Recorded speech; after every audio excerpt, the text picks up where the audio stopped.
Young voters social media पे काफी active रहते हैं।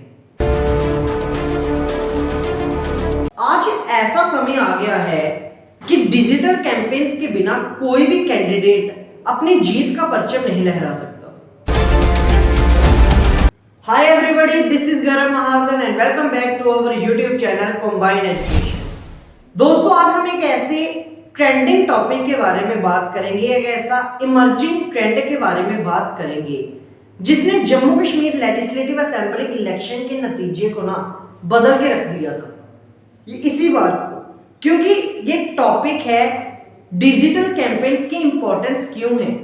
अगर हम बात करें पिछले 2-3 दशकों में, तो ट्रेडिशनल कैंपेन काफी चलता था जिसमें एक कैंडिडेट जगह जगह पे जाके अपनी स्पीचेस देता था, लोगों को अपनी तरफ एंगेज्ड करता था। लेकिन आज के समय में डिजिटल कैंपेन जो है वो एक कैंपेन करने का ना प्रमुख, जो हम बोल सकते हैं, एक हथियार बना हुआ है। क्योंकि आज हमें कोई भी ऐसा कैंडिडेट देखने को नहीं मिलता जिसका सोशल मीडिया पे अकाउंट नहीं है, जिसने डिजिटल कैंपेन ना किया। अब डिजिटल कैंपेन क्यों जरूरी है और किस तरह से डिजिटल कैंपेन ने ही जो जम्मू कश्मीर असेंबली इलेक्शन के नतीजे हैं इसको जाहिर कर दिया है। आइए इसके बारे में बात करते हैं। Chapter 1, importance of digital campaigns.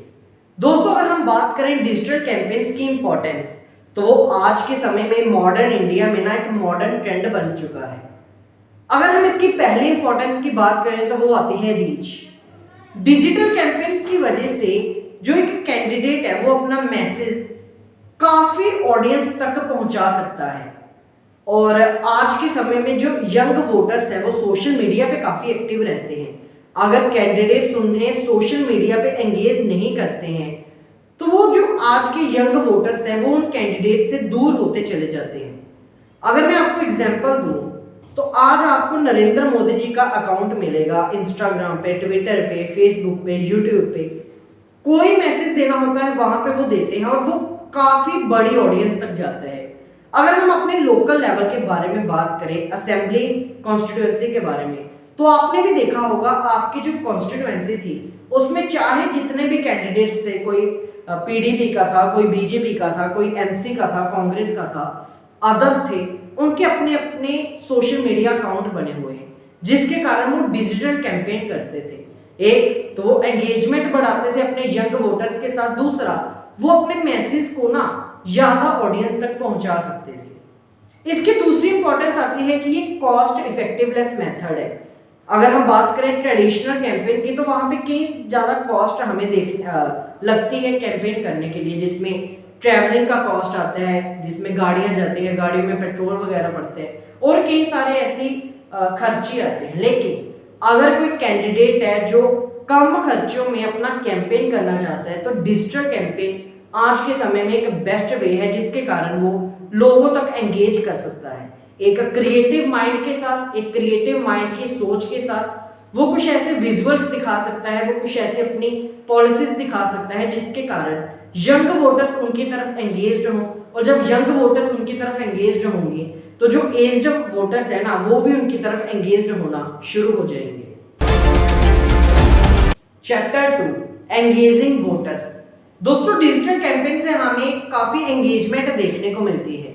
Digital campaign एक ऐसा प्लेटफॉर्म है, एक ऐसा मेथड है जिसके कारण एक कैंडिडेट अपने लोगों के साथ, अपने जनता के साथ डायरेक्ट बातचीत कर सकता है और उनकी जो प्रॉब्लम्स है उनको सुन सकता है।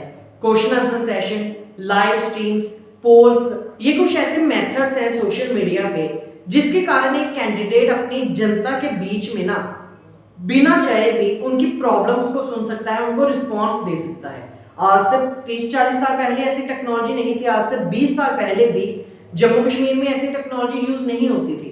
लेकिन आज ऐसा समय आ चुका है कि एक कैंडिडेट घर बैठे अपने एरिया में जो प्रॉब्लम आ रही है उसको सुन सकता है, अपने डायरेक्ट, अगर हम बात करें वीडियो कॉल्स के थ्रू, उन लोगों के साथ इंटरेक्शन कर सकता है। ये चीज इलेक्शन में, ये चीज हमारे सोसाइटी में ट्रांसपेरेंसी और अकाउंटेबिलिटी को दर्शाती है जिसके कारण काफी सारे वोटर्स उनकी तरफ एंगेज्ड हो जाते हैं। Chapter 3 how digital campaigns affected Jammu Kashmir legislative assembly election. दोस्तों, जैसा हम सभी लोग जानते हैं कि जम्मू कश्मीर में अभी वोटिंग कंप्लीट हुई है असेंबली इलेक्शन के चुनाव को लेकर। और इस अगर चुनाव की बात करें तो जितनी भी पार्टीज हो, चाहे बीजेपी हो, नेशनल कॉन्फ्रेंस हो, कांग्रेस हो, पीडीपी हो, जो हमारे इंडिपेंडेंट कैंडिडेट्स थे, वहां तक इन सभी ने अपनी एड से चलाई अपने मैनिफेस्टो। आपने देखा होगा, आप किसी भी वीडियो को क्लिक करो, जहां को आपको बीजेपी की एड देखने को मिलती थी, जहां आपको कांग्रेस की एड देखने को मिलती थी, जिसके कारण अगर हम सोशल मीडिया पे जा रहे हैं तो हमें सबसे पहले उनकी एड्स को देखना पड़ता था, जिसके कारण हमारा माइंड उसकी तरफ अट्रैक्ट हो जाता था। अब एड्स चलाने में ना भारतीय जनता पार्टी ने कमी की है, ना कांग्रेस ने कमी की है। लेकिन अगर हम बात करें बीजेपी की, तो उनकी एड्स जो है ना, वो काफी मीडिया के थ्रू, काफी सोशल मीडिया यूट्यूबर्स के थ्रू ज्यादा चली है। वही अगर हम बात करें कांग्रेस की, तो वो इतनी एड्स जो है इतने पेजेस पे चली नहीं है। अगर मैं नाम लूंगा यहाँ पे, मैं इंस्टाग्राम की बात करें तो जम्मू यूनिवर्सिटी डायरीज नाम करके एक पेज है, उन्होंने भी काफी वीडियोस डाली हैं। कंबाइंड एजुकेशन मेरा चैनल है, मैंने भी काफी वीडियोस डाली है।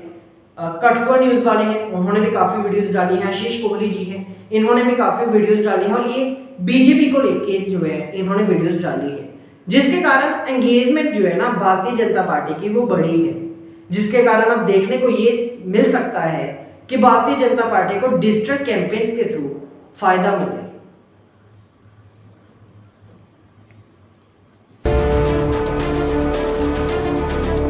Chapter 4 which is better method of campaign. दोस्तों, अगर हम बात करें बेटर मेथड की, ट्रेडिशनल हो या हमारा डिजिटल कैंपेन हो, तो दोनों मेथड्स की अपनी अपनी इंपॉर्टेंस है। जब तक एक आदमी खुद लोगों के बीच में नहीं जाएगा, लोग उसको वोट नहीं करेंगे, चाहे वो जितना मर्जी डिजिटल कैंपेन कर ले। लेकिन डिजिटल कैंपेन की भी इंपॉर्टेंस है। लाइक वो कैंडिडेट है जम्मू से, वो कठुआ के लोगों को कुछ बोलना चाहता है, कठुआ के लोगों के साथ इंटरेक्शन करना चाहता है, तो वो डिजिटल कैंपेन के थ्रू आराम से कर सकता है। वो अगर पूरे देश में इंटरेक्शन करना चाहता है तो डिजिटल कैंपेन के थ्रू आराम से कर सकता है।